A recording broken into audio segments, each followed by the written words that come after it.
My name is George Smith, and I'm an intern at UT Health Medical Research Center, and I'm going to be covering the studies and treatment of scapular dyskinesis.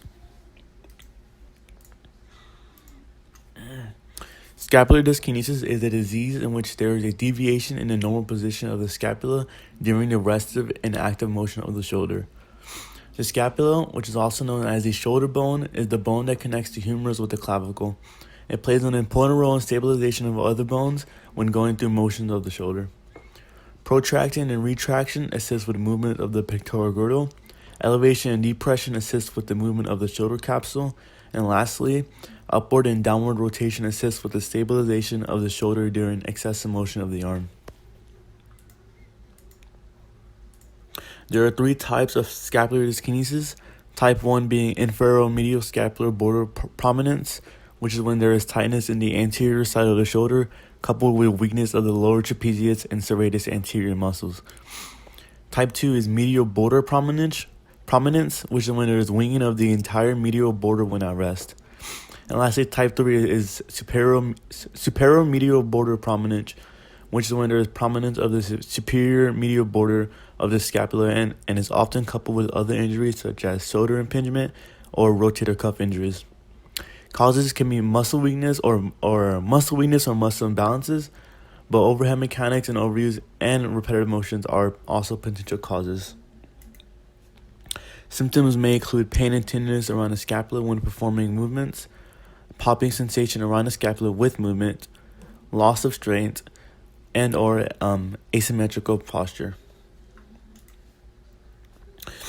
When diagnosing for scapular dyskinesis, a test performed is the Scapular Dyskinesis Test, or SDT, which includes finding any abnormal movement of the scapula, such as watching the scapula during shoulder flexion, and it has been shown to be one of the most common ways to assess for abnormal movement.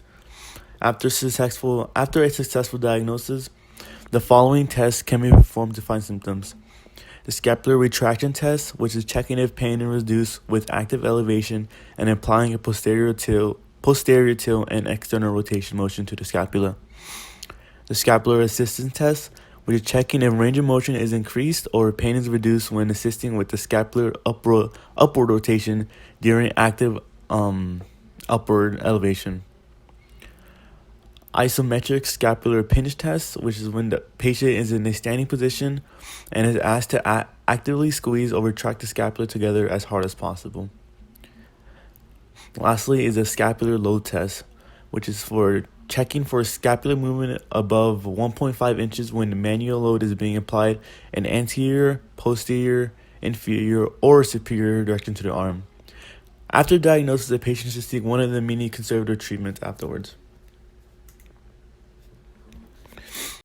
In January 2019, an article was published titled "Swimming as Treatment of Scapular Dyskinesis." A case was presented with a 19-year-old male with scapular dyskinesis due to axonal involvement of the long thoracic nerve and parathesis of the anterior serratus muscle. The patient had previously completed a 10-week session with a physical therapist focusing on analgesia and passive mobilization, but with no pain reduction.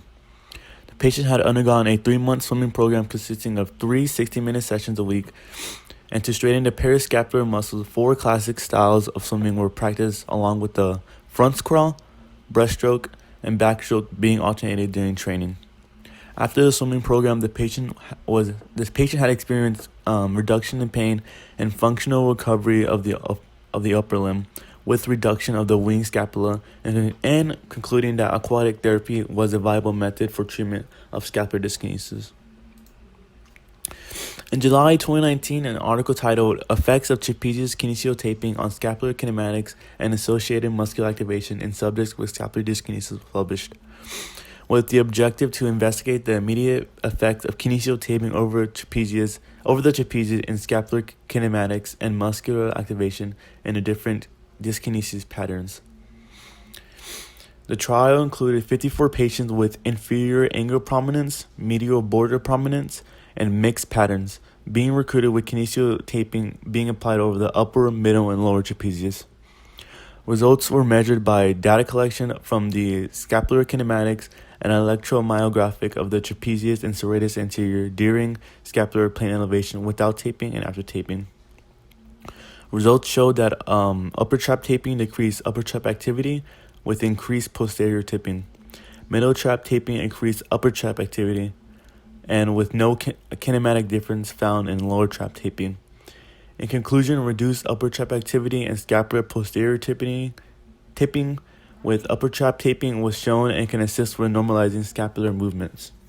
Lastly, in May 2018, an article titled Scapular Dyskinesis and Sick Syndrome in Patients with a Chronic Type 3 Acromioclavicular Dislocation Results of Rehabilitation. Due to the prominence of scapular dyskinesis being associated with acromioclavicular dislocations, a rehabilitation program was adopted to improve shoulder function and improving scapular dyskinesis in patients with chronic acromioclavicular dislocation. 24 patients diagnosed with chronic type 3 acromioclavicular dislocation and scapular dyskinesis were put in a rehabilitation protocol and assessed. The protocol consisted of 12 strengthening and stretching exercises of the scapulae, with follow-ups being after 6 weeks, 6 months, and 12 months. Results were measured using the 6 scapula rating scale, with shoulder function being measured with a constant score and subjective shoulder value. After 12 months, scapular dyskinesis was no longer present in 18 out of 23 patients. The 6 scapula syndrome in 4 patients with 6 scapula was 7.5 points, and the average constant score and subjective shoulder value rose by 85 points. The study concluded that scapular dyskinesis can be treated with proper strengthening and stretching exercise of the scapula within 6 weeks, but patients who did not respond to the treatment will not do so with an extended rehabilitation time. In conclusion, scapular dyskinesis is sometimes overlooked as an underlying cause for another injury, but if left untreated can rise to be a primary cause for injury. It can be a primary cause for injury, although there are various ways to approach treatment. Articles have shown that physical therapy, aquatic therapy, and kinesiotaping are viable methods of treatment for scapular dyskinesis and should be sought if symptoms occur.